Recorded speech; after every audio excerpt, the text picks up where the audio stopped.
So Unit 4 is looking at a number of things, but again, there are no essential resources for this unit. As with the other units, it recommends practice got to relate to knowledge and understanding of the practical experience that you have, yeah?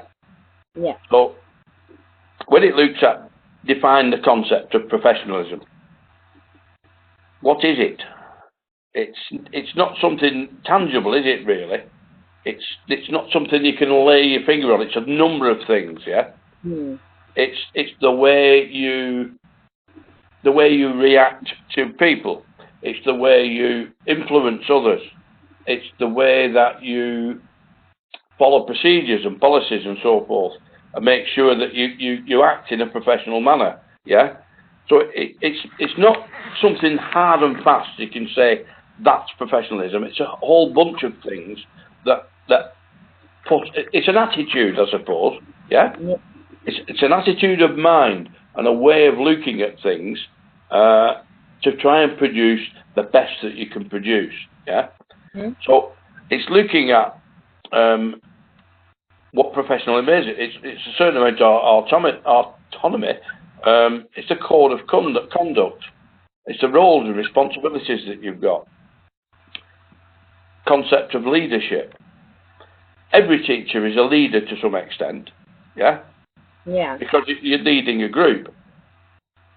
National bodies, any professional standards bodies that you may have, professional recognition. People in certain jobs are called professionals, yeah? But it's where do you start and finish that? Would you not say that an expert plasterer or bricklayer or engineer was not a professional? That's his job, yeah?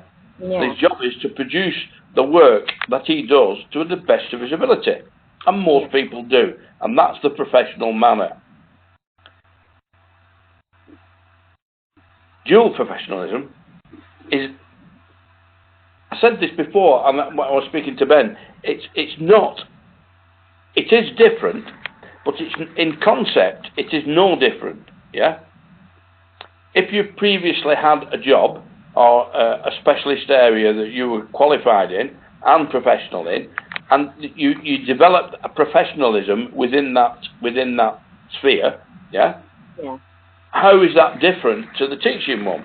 It isn't. It's that intangible thing that I was talking about.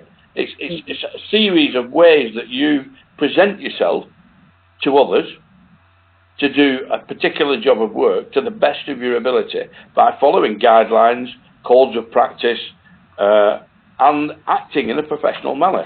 So it's not a thing. Like I said, it's not a solid thing. It's an idea as much as anything else, or an image. Because that's when you've discussed those, obviously defining the concept. Yeah. Explain ways in which your own professional values influence your own practice and area in your area of specialism. What you do and why you do it that way, yeah? Yeah. And what you hope to achieve by doing a particular thing that way, yeah? So when we move on to, I'm going to put that one to one side. For some reason, my taskbar is not working tonight. I'm just going to have to open up each one individually. Oops.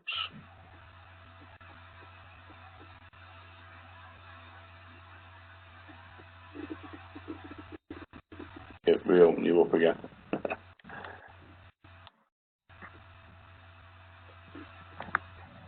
So yes, you've said it covers a range of frameworks dependent on age-relating teaching. Well, not necessarily, but it's the same sort of thing. You will act in a different manner with different levels of people that you deal with. How you react to other people, whatever their level or age group, yeah?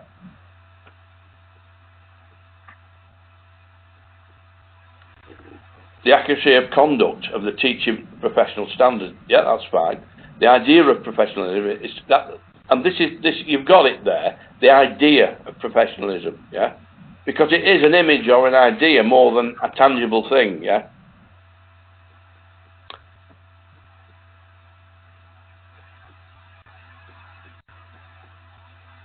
perceived as a streamline within the educational system that enables practitioners to have the same values, goals, missions, aims and ethos to carry out their role at a certain level and standard. Yeah.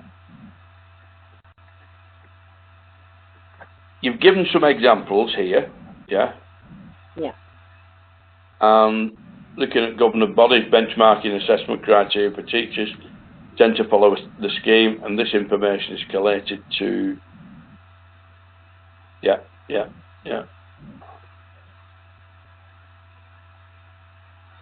If you want to pass on, do also be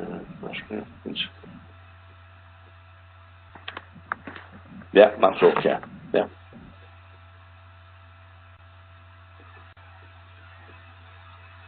Hang on, you just fiddle that about.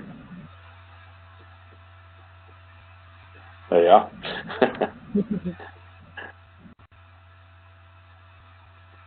Yeah, following a code of conduct. Experience.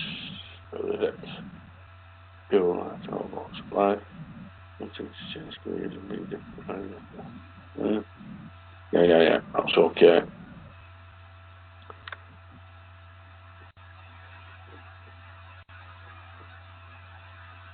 Now this is a bit I had an issue with before. Which bit have you changed here? I kind of just started again from there, going all the way down. Right. Okay.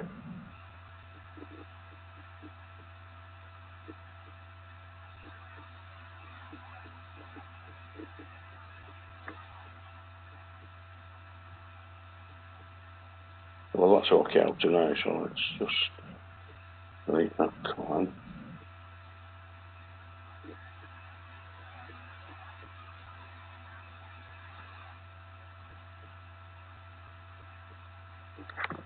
Yeah.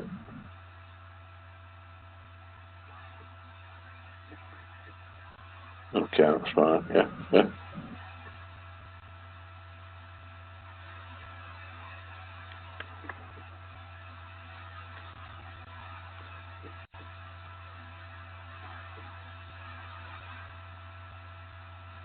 Yeah, okay, that's fine.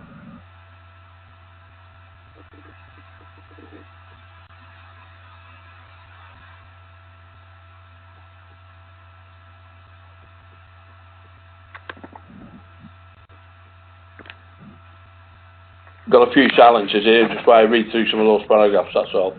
Yeah, no.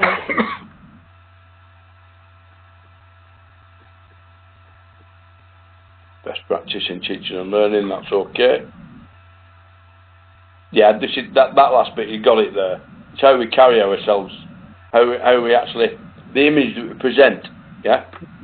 At all levels. So we'll go with that. Oh, hang on.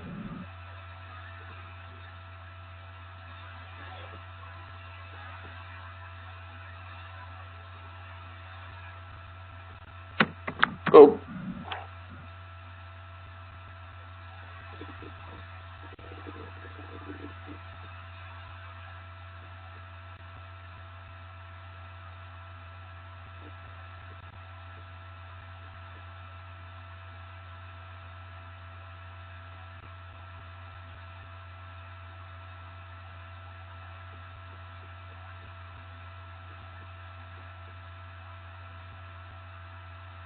CPD.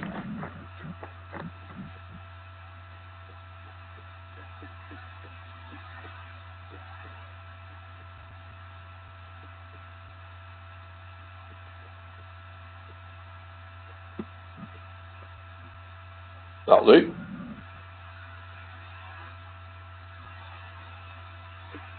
Good. I finally got it, did I? Yeah, you've got that. In fact, that last bit on what's his name, they put ample work in there. There's plenty of material in there. That's fine. And these hyperlinks you put in? Yeah. Right. Okay. That's fine. Yeah. Okay. That's good. Okay, we can drop back from that now. That is. One question over.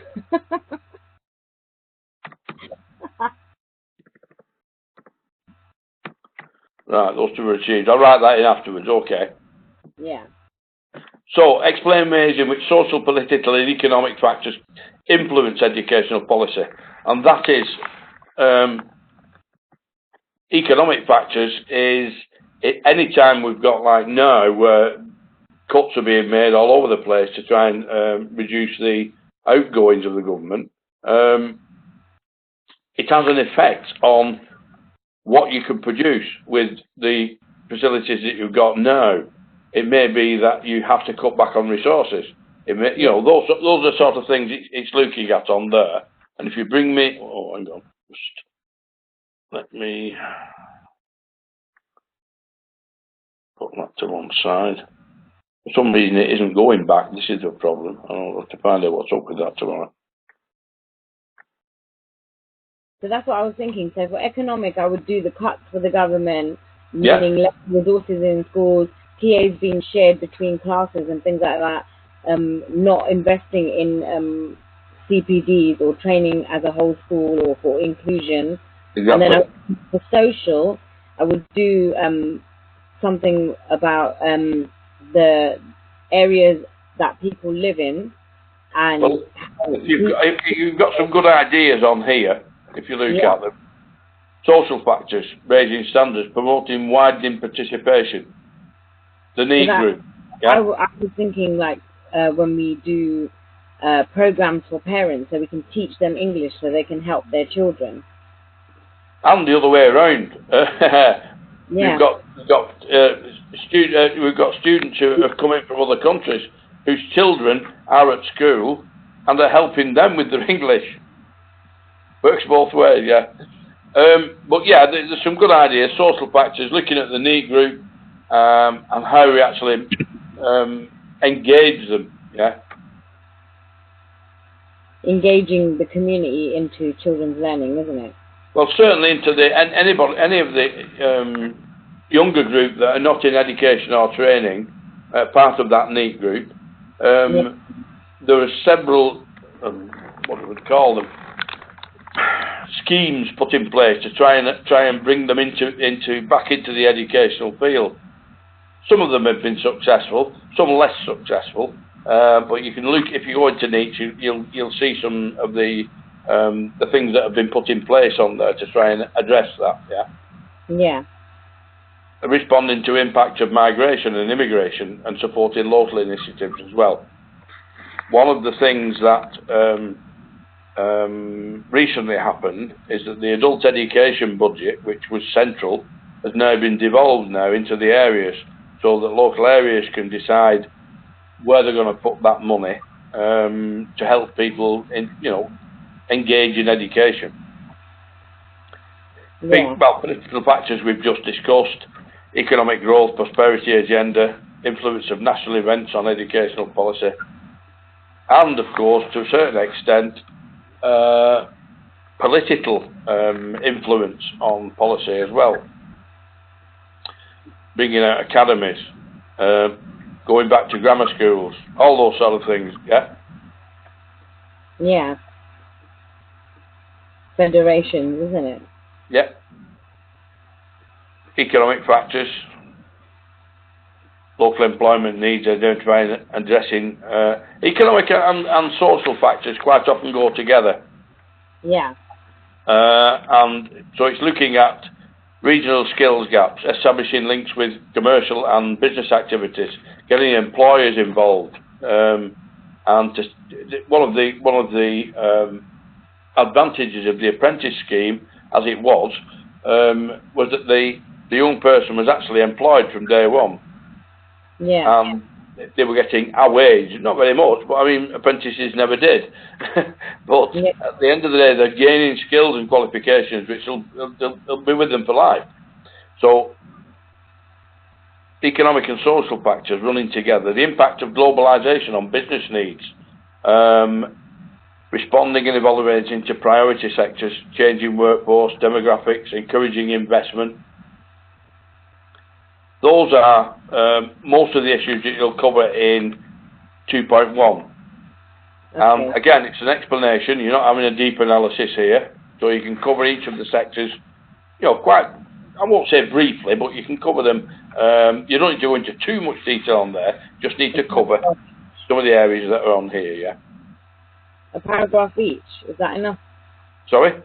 A paragraph for each factor. Yeah, a paragraph. You know, that's probably enough just to actually represent what you want to say on those issues. Some maybe a little more if you've got something you want to particularly say about something. Yeah. Because don't forget, coming back, this is yours. It's your. You can have a view on the effects of political interference or of political factors, or you could have a view on economic factors and what's wrong with that. You might have a sort of an axe to grind in any of those areas. By all means, use it. Say what you think on there. Yeah. 2.3, you want an analysis now on the impact of current educational policies on curriculum practice in your own area. Yeah? Yeah. The impact of policy on curriculum, creating curriculum framework, programs of study, raising school age, promoting literacy and numeracy, promoting vocational qualifications, learning for employment, wider skills. Impact of policy on practice, for example, assessment of learning through standardisation of qualifications. This is what allows the type of learning that you are doing now, we are doing here, in that we can use technology at a time that suits best to bring forward an aim for what you want to achieve. So looking, setting targets and having a standardisation of qualification. If you think about it, the awarding bodies that offer the qualifications, it's NCFE in your case in this one, their qualifications are set by a sector skills council and they are assessed by Ofqual and made sure that they're fit for purpose. They cannot alter any of the wordage in there. They have to be exactly the same, and that allows for a wider scope for training providers and colleges to develop those and to bring in students to achieve those standards and qualifications, because they know where they stand then on a register. Like this is a level 5, yeah, which is bachelor's level, yeah. Yeah. Requirements for quality assurance and improvement of QI. Yeah, all of the work that is done to those standard qualifications is quality assured, because at the end of the day, when the work has been assessed, your work has been assessed by me, it will be checked, or some of it will be checked by somebody else to make sure that I've made a fair assessment of your work across the qualification. They'll take a sample here and there to maintain that quality, not just for you and the organisation, but also for the awarding body to maintain the standard of the qualification. Yeah. So 2 is fairly straightforward. It's explain ways in which social, political, and economic factors influence educational policy, and then the impact of current educational policies on the curriculum practice in your own area. Yeah? Yeah. Because he's actually said it the same here. This could also be an explanation of an issue on any policy that directly impacts you personally. Yeah? That's what I said. You can bring things out in this that there are issues to you, yeah? May not be to other people, but they are to you, yeah?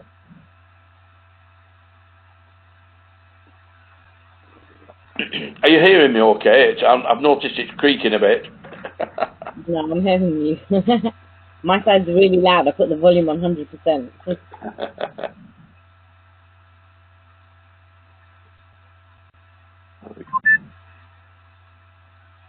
Hey, Ben. You're quiet. Yeah.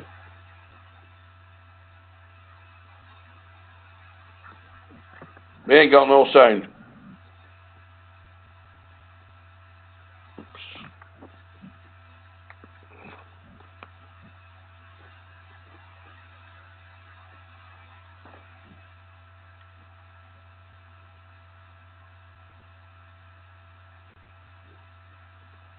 You're locally muted at your end, Ben. Can you hear me? There we go. Ah, I can hear you now. I couldn't hear you. Yeah, I'm sorry now. I'm just running through I've come on earlier with Deepa because she's running a little bit behind you. So I'm just covering some of the aspects of the next stages of Unit 4. We'll go on to the other one as soon as I've finished with Deepa. Is that okay? Yeah, so that's fine. if you need 5 minutes, take 5 minutes, yeah? Okay. So it's 3.1, explain the role of stakeholders and external bodies in educational training. So these are internal staff, senior management, parents, students, awarding organisations, employers, a whole host of things there, the different roles, and then use the context of the type of impact on your place of work. You may need to find out more about your own organisation, yeah? So you may need to get some more information. Like I've said, that your quality person is usually the person to have a look at on there, yeah? Yeah. Okay. Roles, building expertise, specialist staff. You've already mentioned some of those specialist staff earlier, haven't you, on LO1, yeah? Yeah. Yeah, who you deal with. But any other things that you use as well? Marketing, sponsorship or grants, any finance or work experience and progression that's allowed within the establishment that you're working in, yeah? Yeah. Or any partnerships that they've got with other organisations. That's worth finding out on, because if you can find that you do work in partnership with anybody else, whether it's an employer, whether it's another school, whatever it is, keep it under your belt, because you're going to need it for Unit 11, yeah? Okay. 3.2, explain how being accountable to those stakeholders and internally impacts on the organisation and the education and training. So the impact of accountability, meeting targets, under pressure, yeah? Qualified and experienced staff, policies and procedures, clarity of reporting, national standards, vocational standards, offering nationally recognised qualifications. Most of the, all of the schools that go through GCSE, at the end of it, they will be given by a specific awarding body, yeah? Because there's standard qualifications right across the country. Again, how being accountable to other stakeholders. So if you've got a partnership, that will be another stakeholder that you could be interested in exploring to find out what they do and what the involvement is, yeah? Staff development for professional or vocational updating. One of the things you're doing this course for is to achieve QTLS, yeah? That's staff development. Explain why it's important to work in partnership with employers and other stakeholders in education and training. Now, this can step a little bit away from, if you've got any case studies where you've done this before or been involved with this before, that's fine. But if you've not, sometimes most schools will have some sort of relationship with the career service, yeah, at some stage, and that will be involve, people going out to there and people coming in to find out what's being done. And curriculum is sometimes altered because of information that comes backwards and forwards like that as well. Any freelance tutors that work directly with students in different organisations. Yeah. One of our... Sorry? Sports. I didn't hear that. Would you say sports, freelance tutors, so sports? Yeah. Different freelance tutors that come in for different things. Adele is working away at the moment, but one of her, that's her job. She's what they call a peripatetic music teacher that goes in to teach a range of children, some SEN as well, but purely just on music, yeah? She works within about 5 or 6 different schools.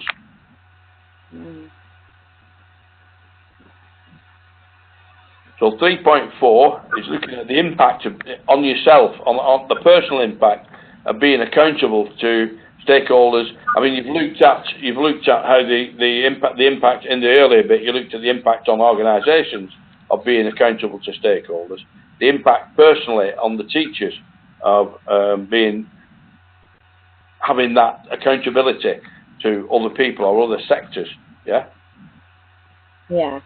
So it's an impact on curriculum design, meeting the needs of stakeholders, any tailor-made programs. That's usually in where companies require specific training, and they will have tailor-made programs from nationally accredited units, yeah, but specifically made up to suit the particular company.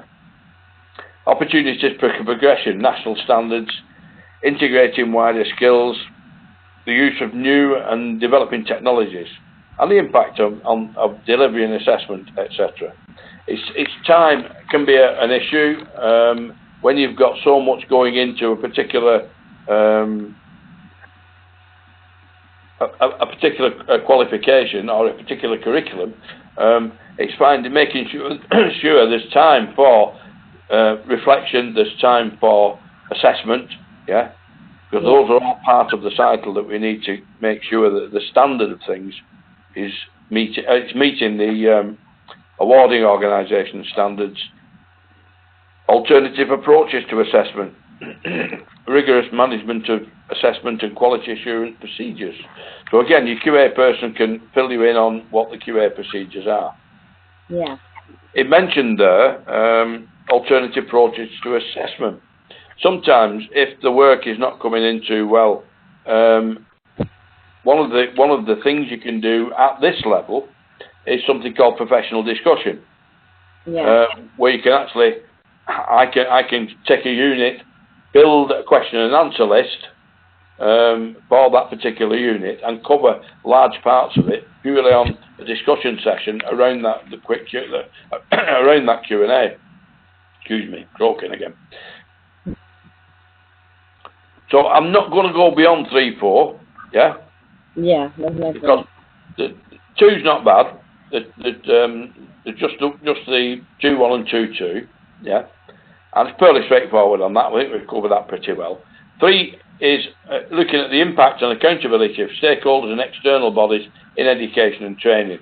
The detail is in this list here, and you can write your pieces with regard to those from the ideas you've got on here. You don't need to cover everything that's on here, yeah? It's just to give you some ideas of where to go that will match up nearer to what you do, yeah? Yeah.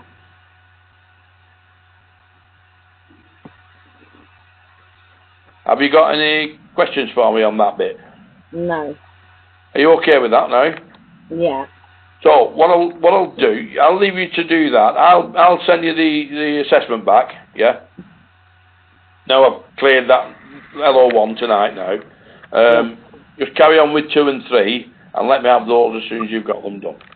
Okay, if you've got any queries in the meantime, obviously, give me a text or send me a mail and I'll respond to that. Okay, fine. Okay? Alright, thanks, Phil. Right, Deepa. See you next week. Okay. Or in between. Bye now. Right, okay, bye-bye.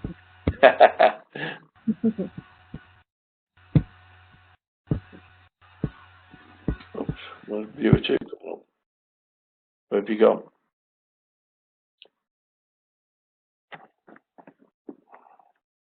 Hi Ben, you back? Hi.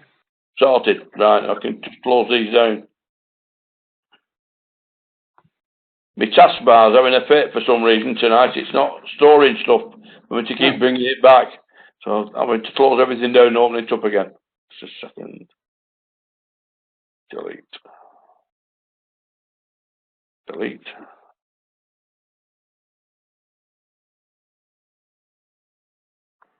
Okay. There you go. Oh, cancel. Well, where is it then if it's open? Yeah.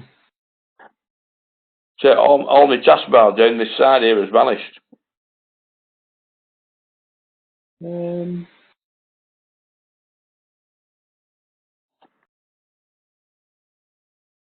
Cancel. Come on. Cancel.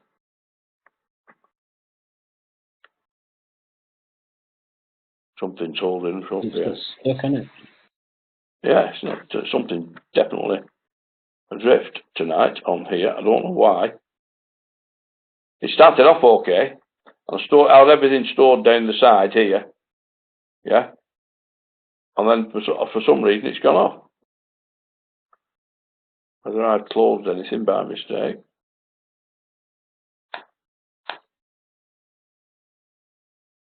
It's really got stuck. Yeah.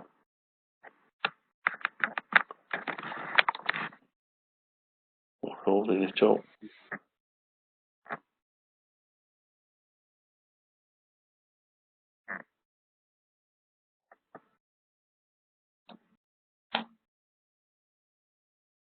No.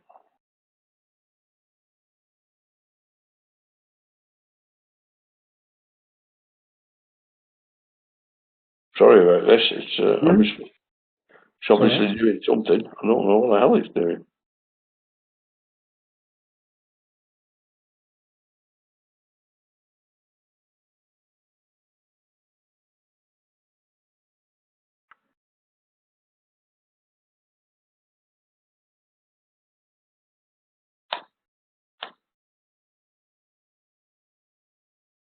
Maybe try and close Microsoft Word. Maybe what, Ben? Try and close Microsoft Word. Well, I can't because it's vanished.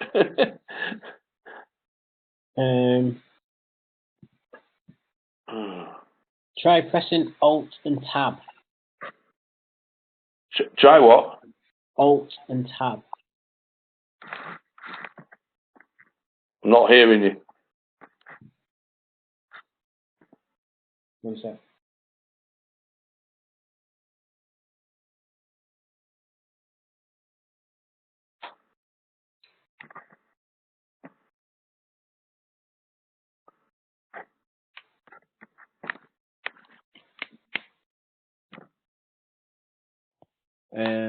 Try Alt and Tab.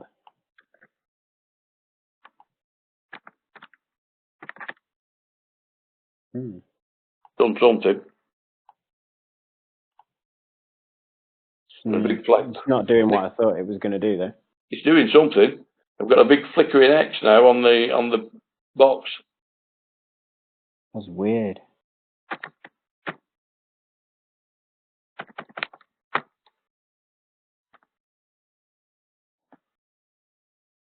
Can you click on the X?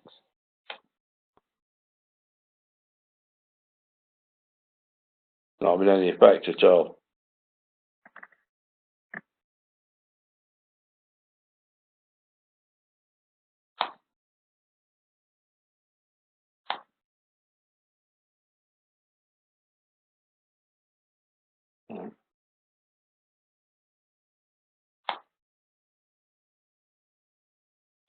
Just having no effect at all, is it?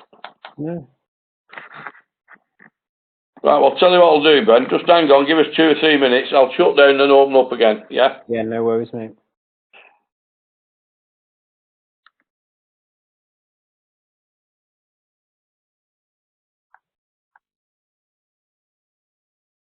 No, not letting me do that. I'll have to do it the other way.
Right, Ben, I'm back. Are you?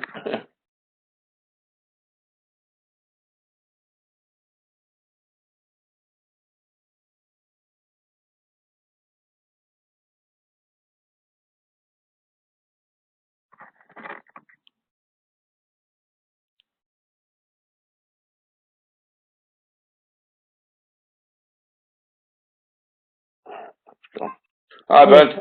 We're back. Everything's back again now. I've got my taskbar back. I don't know what happened to it before, but it's back at last. Okay, I'll just open up the...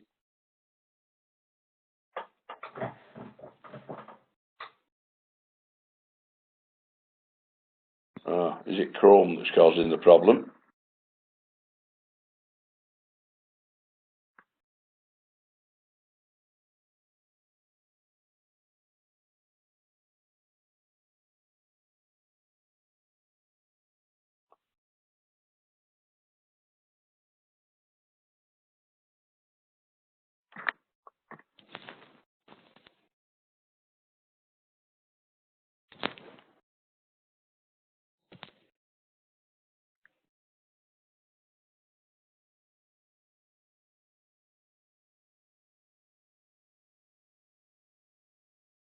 Oh,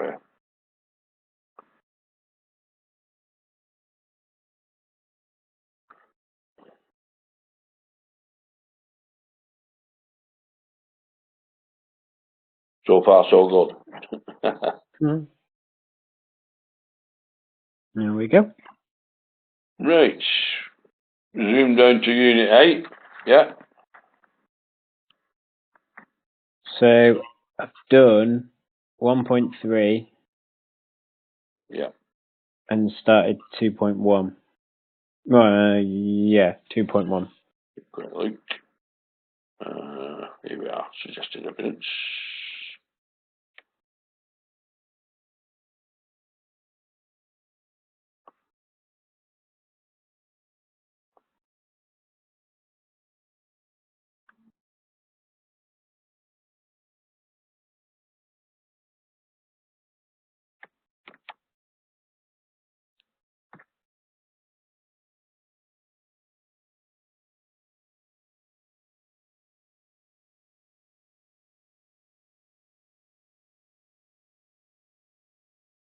Got Gremlin tonight, definitely. Maybe it's Microsoft Word. I'm not sure what it is, whether I've got a problem with the incoming. It's usually ultra rapid, mine.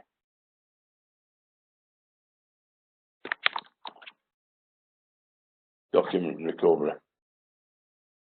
Don't want it, go away.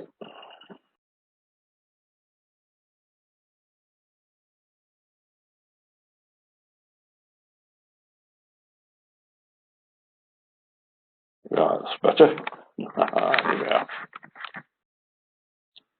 So, I want to put that to one side a minute, and this is where it went all wrong before.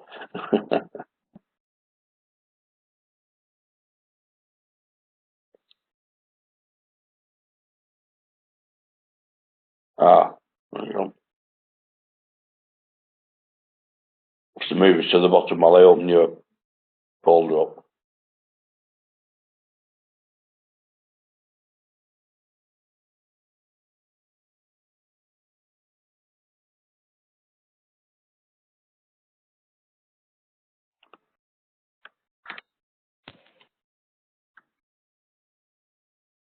So, that's your page ready for coming on. Right, okay. With your name on it, etc. So, we've looked at the principles underpinning resource selection and learning in learning and development in your own particular area. Yeah, analyze factors that are important when developing and preparing those resources that excuse me, that conform to national legislation and organisational policies. So and evaluate the contribution for that one. Yeah. 1.2. I put like health and safety as one. Yeah, definitely. As like the first one, like whether it's actually valid, and then because if you're setting up equipment of any sort, there's some sort of risk assessment to be done with regard to who is using it as well. It depends. If you've got people any vulnerable person that may not understand some of the dangers involved in using technical equipment. Obviously, the risk assessment will be different for them. Yeah, but they're definitely factors when preparing resources that conform to national legislation and organisational policies. Organisational policies will include that sort of thing. That if certain people are going to use equipment, then there need to be somebody qualified there that knows how to use it in charge of them, and also any risks that have been identified, that makes sure that those are nullified by the tutor within that particular class. So that's quite valid. What about cost as well? Have you sent it through for this, Ben? No, I've only started it today. Right, okay. I was just going to say, I've been catching up on some IQA this last weekend, so I might have missed some, that's all. No, I've not sent it yet. This is what I mean. I started it today because I had some time. So I put cost in as well, because obviously working in a small place and a big place, small place needs to know that they're going to get like more than their money's worth, basically. And the big place is like, we've got budget, so it's worth it. Again, all those are factors. How many should talk about? 2 or 3, no more. That's quite sufficient. It's looking at just analyse each of those 3 factors and what the effect those have.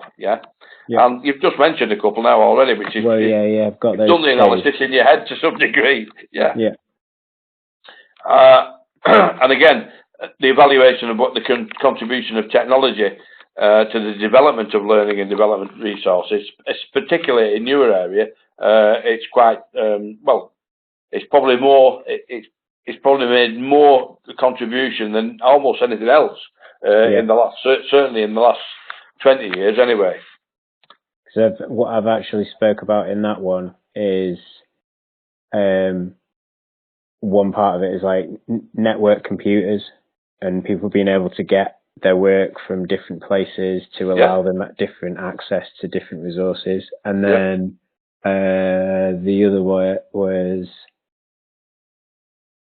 things like the Apple schools where they all have an iPad.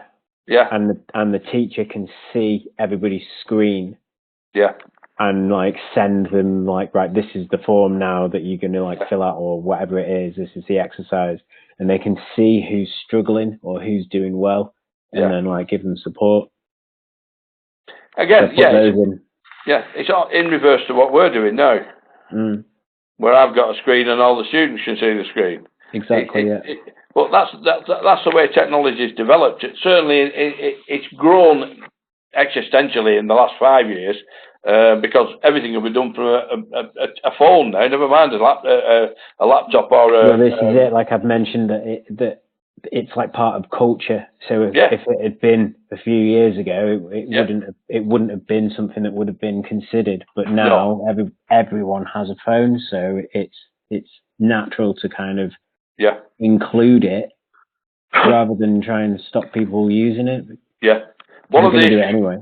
That you find out, little things that you find out though. I've got students on who use the phone, and when I send feedback and I've used review on Word, you can't see it. They can't see that. It doesn't appear on the phone. I want to modify that to do a bit of an adaptation for them so they can get the feedback. But then it's about using those bits of technology for what they're appropriate to like achieve. Using it appropriately and not just using it for using its sake sort of thing. That's your evaluation, you see. So I've done that one. And then 2.1. So I need to get I know what's on it. So I've written a little bit about it. So here, the things on the ILP. So exactly. You refer to your ILP on this one every time. So he has like behavioural, and then so he needs to like have his own space and stuff like that. That's and what then the learning aspect is that he needs to be like continually challenged up to the point of him then needing a break. Yeah. So you need to be able to keep going with the subject. So then obviously all the lessons are written so that all the resources are created so that you can keep working with them. Well, this is it, and this is where those needs are agreed in advance, so that everybody knows what's expected and the way it's got to be done, and the delivery as well. Yeah. Mm-hmm.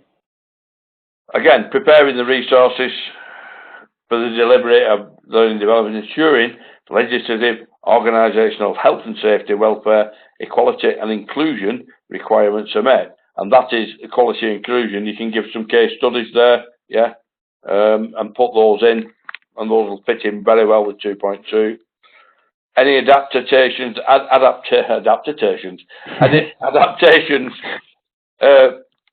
to and use of technology within those resources to meet specific learning or development needs. And this is, again, where you've got a particular student with an issue that you're dealing with, how you actually go about that, and how adaptations have been made to either the equipment, the resource, or the way it's actually delivered, is what we're looking at there, yeah. So I've written that, I've started writing that one, and I've written that there's like software versions of the equipment that we've used which get gradually more complex, but then there's two hardware ones, and like the fact that he's actually using them and turning dials and things like creates that connection and then makes him want to learn more. So then I've rewritten some of the lessons after that to incorporate them again so that it helps the learning. So that's what I've written about there. Listen, that's your plan. Yeah. Those are your planned adaptations. So you can just refer to those and explain what they are, and that's sufficient for that, yeah. 2.4. There's like notes and things that are provided for him. Guidance for those that are using the resources, and that's very important. Some people or different levels will require different guidance. Some may need none at all. Some may have their own equipment and come in to use somebody else's equipment. Some have got learning difficulties, so will need guidance all the way through. So again, it's just an explanation really of how that is prepared and how you go about it. Yeah. And the last bit is purely down to you. It's an evaluation of the suitability of the resources that you've got, or that the school has got, and you may have to supplement those from your own equipment, Yeah, and that's what I have to do. Yeah, just explain how that works and how it happens. So, is it all right for me to write that I borrow stuff from one place and take it to the other for an afternoon without them knowing? This qualification's about you, Ben. The only people who are going to see this are you, me, and the IQA. And he'll only be seeing snapshots of it, to look at odd bits of units and things. So then essentially what I'm going to write in here is that what they've got is great. What they could have if they were more specialised was obviously would be better. But they're more general, so then this is supplemented, which is only possible because I can do it. Yeah. But then maybe at the same time, if I wasn't there, there wouldn't be someone to teach those subjects. Exactly. Yeah. So they wouldn't need it. So that's your evaluation. Yeah. You're making an evaluation there. What would happen? Yeah. Yeah. Yeah, because if they employed somebody else, then maybe they would have a different requirement or set of skills or whatever. So then they would teach to them. So it would be different. So, but without it to be different, but whether it to be good or bad, better or not as good, is purely subjective. Yeah, that's not the point. Because if it's different, yeah. And that is the end of that unit. I think I've pretty much got that. I've written my notes and stuff. I've done a little bit for each one, so I know what I'm kind of writing about. Apart from I haven't got any notes for the first one for 1.1, but that's well, if you look at what I would do with that one, I think we've got something on the VLE. I'm just going to close that down a minute. I can show that actually altogether. Oops. Well, you've got the sheet on here anyway, yeah. Yeah. I'll close that down as well for now. I'll go back to bringing that one in. Where have we gone? Here we are, yeah.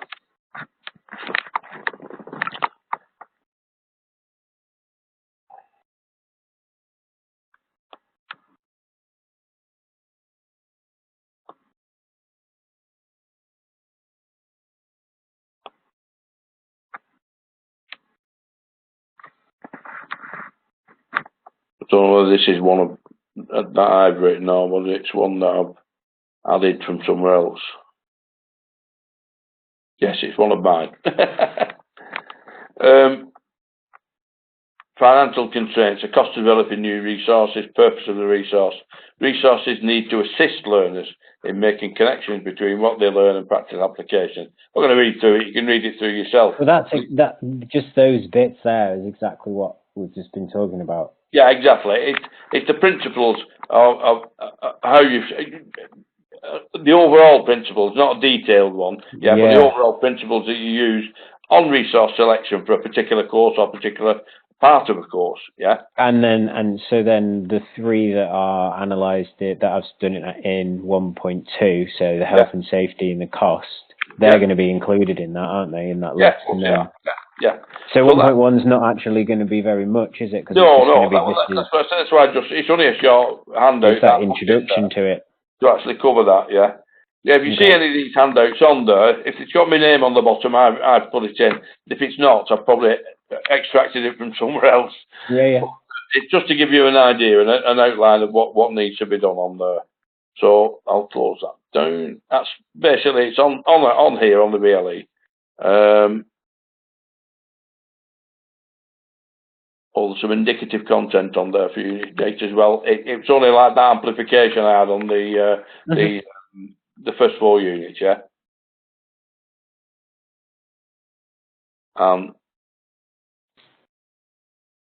That is just about it, I think, on there. Yeah, that's fine. I think I'm all right with that one.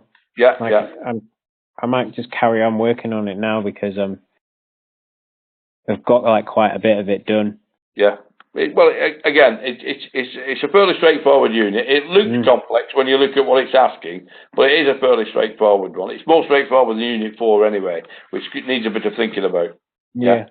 Well, I think because I've been designing stuff specifically for someone, it kind of plays. And again, that really does help if you're in that situation and you've got obviously you've got the documentation to refer to. You stick in as an appendix, once you've got your appendix list in, again, don't forget, don't name them all. Start from Unit 1 or whatever unit you did first, and the appendices as they crop up, just give them a number 1, 2, 3, 4, 5, 6, 7, 8, and carry on like that. Yeah. Because on your text, then when you're writing, you can say refer to APP1. Yeah. You don't have to say what it is. You can carry on from there. If I want to look at APP1, I'll go and have a look at APP1 and see what it says. Yeah. Okay. Yeah. So I'll just briefly mention 11. This is one that I picked, and I wasn't sure about it. But again, it's looking at where you're working in partnership with anybody, or the school is. Yeah.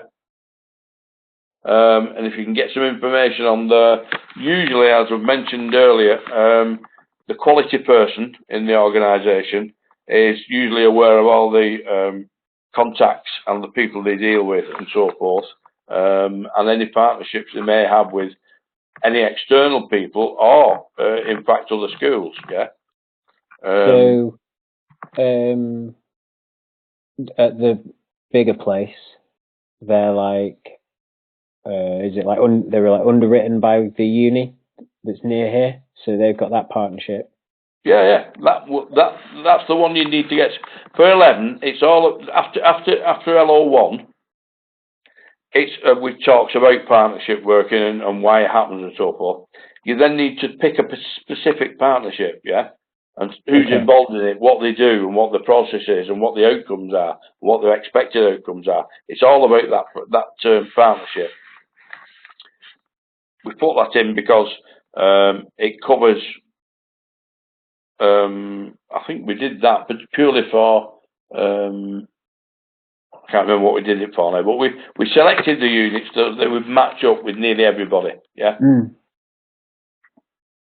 So, and then obviously we move on this 13, 24 and 39, and that's it. The equality and diversity one. Yeah. I've done that in like every single course I've ever done, so I'm sure I must have something that I can. You may have loads of stuff that'll cover the requirements in there. Yeah. And of course, you've already covered it in Unit 1 to a certain extent as well. Mm. So there'll be evidence from Unit 1 that you can refer to. Yeah. Okay. Cool. Are you all right with that then, Ben? You okay to go ahead now with Unit 8? Yeah, I think, as I say, I think I pretty much got what I'm going to write. I know what I'm going to write, so... Yeah. Well, don't worry. If you've got any issues with it, or you want to, you need any more suggestions or assistance with anything, just give us a text, yeah? Yeah, will do. Thank you. Okay, mate? Yeah, cheers, Phil. Okay, see you soon. See you later, mate. Bye now, Ben.